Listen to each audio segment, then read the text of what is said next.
At kahit maulan sa General Santos City, natuloy ang pagpapaputok at kasiyahan sa pagsalubong sa 2025. Sa Davao City naman, may kani-kanyang pampaingay ang mga residente dahil bawal po ang paputok doon. May unang balita live si Argel Relator ng GMA Regional TV. Argel, Happy New Year! Mabungahong bagong tuig, Happy New Year, Ivan!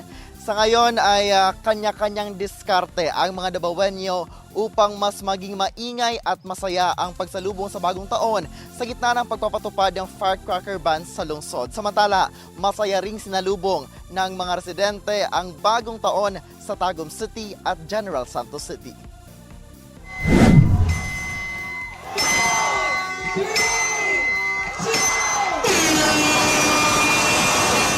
Sa Davao City, bagamat walang paputok dahil sa firecracker ban sa lungsod, masaya pa ring sinalubong ng mga Davaoenyo ang bagong taon.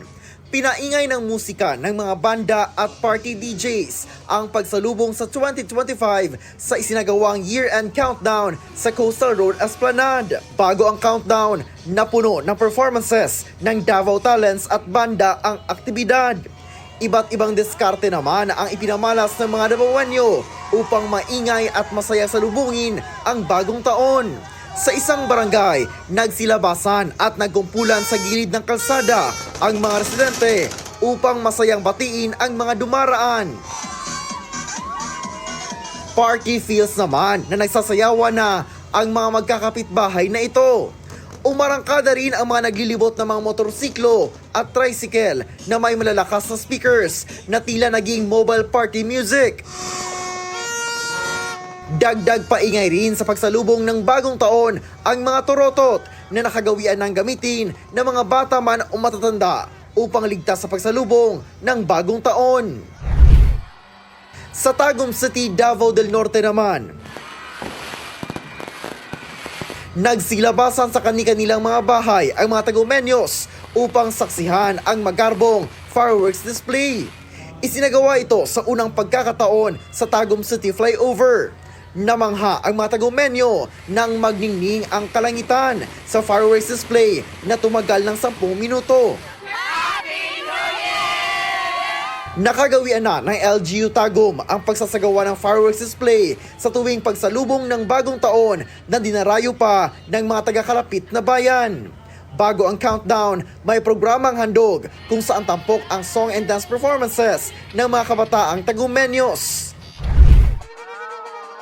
Masayang sinalubong ng iilang residente sa General Santos City ang bagong taon kahit may naranasan na panandali ang ulan sa iilang lugar. May nagpapaputok ng umanay regulated firecrackers at pyrotechnic. Sinabayan din ng mga alternatibong paraan ng pag-iingay tulad ng pagpukpok ng mga kitchen utensil. Ang iba, gumamit ng torotot. Nagmistulang picnic ground naman ang Plaza General Santos dahil sa ilang pamilya na naghintay roon para salubungin ang bagong taon. Kwento ng ilan, enjoy sila magbanding kasama ang pamilya. Mas happy kasi marami nakikita. Mas gipili na mo diri mag-spend og New Year og magkaon-kaon.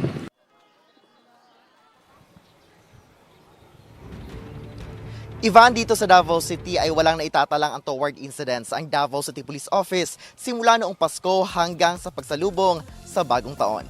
Ivan. Maraming salamat, Argel Relator ng GMA Regional TV. Kapuso, huwag magpapahuli sa latest news and updates. Mag-iuna ka sa balita at mag-subscribe sa YouTube channel ng GMA Integrated News.